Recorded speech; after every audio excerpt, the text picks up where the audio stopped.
दोस्तों, मेरा नाम है सरफराज और आपका स्वागत है स्मार्ट गोल्ड चैनल पर। गाइस, आज हम बात करेंगे हीरा ग्रुप ऑफ कंपनी के इन्वेस्टर्स के बारे में। कुछ इन्वेस्टर्स ऐसे हैं जिनको हीरा ग्रुप ऑफ कंपनी से काफ़ी शिकायतें हैं और उनको ये दुख है कि जब हम लोगों ने अपने पैसे निकालने की कोशिश की तो फिर उसमें ये कह दिया गया है कि आप फॉर्म फिलअप करें, उसके बाद ही आप पैसे विड्रॉल कर पाएंगे।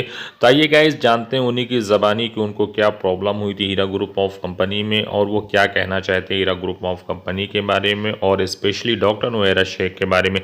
तो चलिए गाइस, वीडियो को स्टार्ट करते हैं। 2018 में मैंने पैसे जमा कराए थे, मेरे को मुनाफा कुछ भी नहीं मिला है, एक पैसा मुनाफा नहीं मिला। जमा कराए थे और कंपनी बंद हो गई थी।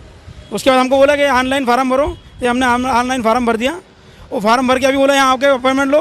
अगर अपॉइंटमेंट ले रहे हैं तो बोले 15 का अपॉइंटमेंट नहीं है, अब 16 तारीख के बाद मिलेगा हमारा अपॉइंटमेंट। तो फिर मिलने में रहना पड़ा हमको। इंदौर से आए हम लोग, इंदौर से आए हम।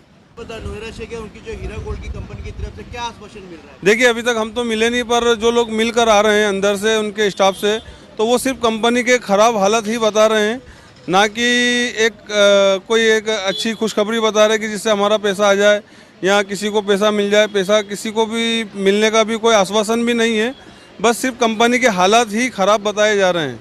हम हालत ख़राब है, हमारे कंपनी की हालत ख़राब है, जब भी तो हमारा पैसा आज रुका पड़ा है और हमारे साथ में काफ़ी भाई बहनों का पैसा रुका पड़ा है, काफ़ी परेशान हो रहे हैं लोग। और यहाँ तक कि किसी ने अपनी बच्ची की शादी तक के लिए पैसे उनके पास रखवाए, वो पैसा भी नहीं मिला। उन बच्चियों की शादी भी फिर बड़ी मुश्किलों से हुई है। 2018 में मैंने पैसा डाला था, 2018 में, और उसके बाद हम लोग कोर्ट के बाहर आपा के लिए दुआ करते गए कि आपा बाहर आएंगे, और आपा के खिलाफ जो था वो हम उनसे लड़ाई भी की है। आपा के खिलाफ जो बुरा भला बोलता था हम उनसे लड़ाई भी की है और उनके अगेंस्ट गए हम जाकर, और आपा के लिए दुआ करते कि आपा कोर्ट से बाहर आ जाएगी। और हम जेल में भी जाके मिले आपा से हैदराबाद में। जब हैदराबाद में जेल में जाके मिले तो बोले मैं एक एक का किसी का पैसा मैं रखूँगी नहीं, एक एक का पाई मैं चुका दूँगी। कंप्लेनर भी मेरी फैमिली है, नॉन कंप्लेनर भी मेरी फैमिली है।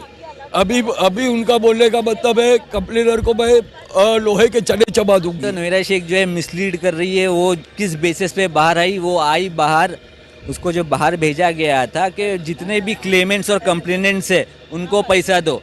तो सुप्रीम कोर्ट को मिसलीड कर रही है वो। जैसे कि फर्स्ट इन्फॉर्मेंट को उसने पैसा दिया और बाकी जितने भी क्लेमेंट्स है उन लोगों को पैसा नहीं दिया अभी तक उसने। मैं नॉन कंप्लेनर हूँ और अपना ये जो आपा आई थी बोले 16, 17, 18 वाले को हम लोग ने कंप्लेंट भी नहीं किया, SFIO में भी नहीं गए। बोले 16, 17, 18 वाले को डाइसी में बाहर आऊँगी, एक हफ्ते में दूंगी। फिर बोले अपना सितंबर में दूंगी। सितंबर में कोई भी ऐसा इन्वेस्टर नहीं रहेगा कि किसी का पैसा बाकी नहीं, सब कंपनी पे गर्व करेंगे, फकर करेंगे कि सबका पैसा मिला। फिर सितंबर का छोड़ी, बोले दिसंबर में दूंगी, जनवरी में दूंगी, कुछ भी नहीं, खाली झूठ। फिर बोलती डाटा नहीं। अब डाटा नहीं तो मेरे को एक बात बताओ, इसलिए सुप्रीम कोर्ट में कंप्लेंट फाइल अपना रिपोर्ट करी कि मैंने 8,000 आदमी को दी।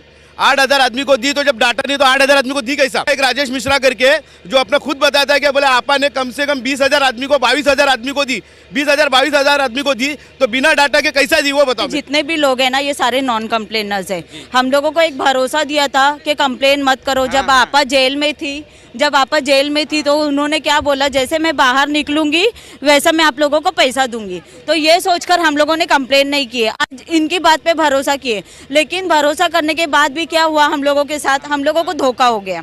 अभी ये बाहर निकल के भी हमने बोले चलो बाहर निकलेंगे, एक मौका दे के देखते।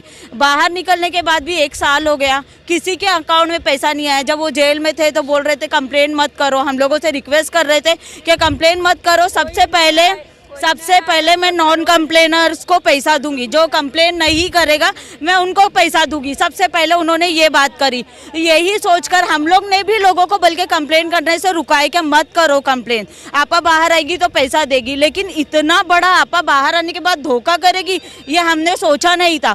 और क्या हो गया, जिन्होंने कंप्लेन की है पहले उनको पैसा मिला, जो 29 FIR हुए उनको पैसा मिला। लेकिन इसमें पीस कौन गया? नॉन कंप्लेनर्स पीस गए, जो सबर किए वो पीस गए। यानी हमने इनके साथ वफा की, लेकिन उन्होंने हमारे को क्या। तो गाइस, आपने सुना कि इन्वेस्टर्स का क्या कहना हीरा ग्रुप ऑफ कंपनी के बारे में, कि उनका ये कहना है कि हीरा ग्रुप ऑफ कंपनी ने हमारे साथ चीट किया और उन्होंने जो प्रॉमिस किया था उस प्रॉमिस को उन्होंने फुलफिल नहीं किया, तो जिसकी वजह से इन्वेस्टर्स बहुत ही ज़्यादा परेशान हुए हैं। और जो हम लोग हैं, हम लोग नॉन कंप्लेनर है, नॉन कंप्लेनर के बारे में कहा गया था वो सारी चीज़ें नहीं हो पा रही हैं, और रोज़ाना ये डेटा वो डेटा, इतने लोगों को पैसे दे दिए गए तो उसकी डिटेल्स कहाँ है, अगर उनके पास डेटा नहीं था तो फिर कैसे दिया। तो इस तरह के क्वेश्चंस उनके हैं और इस तरह के सवालात वो कर रहे हैं।